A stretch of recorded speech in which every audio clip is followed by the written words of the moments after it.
মোৰ নাম Minara Begum.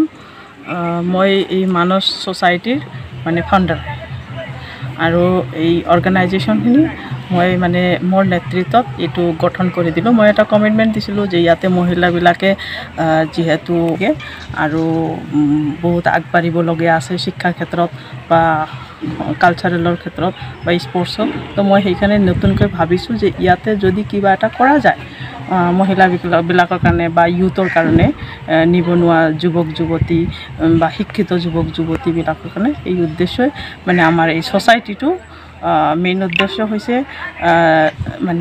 Society development আৰু অৰ্গেনাইজেশ্যন মুভমেণ্ট।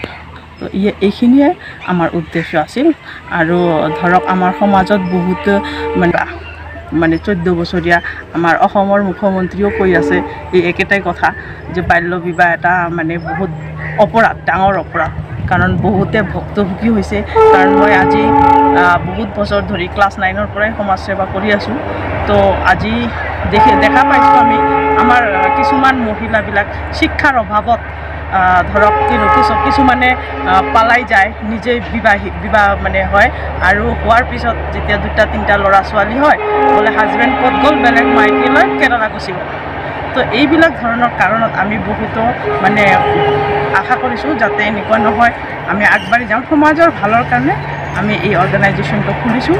আৰু ধৰক বহুতে গাঁৱতো কুপ্ৰথা হৈ থাকে, তো এইখিনি। আৰু স্বচ্ছ ভাৰতৰ ওপৰত তাৰপিছত আপোনাৰ আমি প্লান্টেশ্যন 5000 মান টাৰ্গেট লৈছোঁ, কাৰণ ৱেডাৰ চেঞ্জ হোৱাৰ কাৰণে।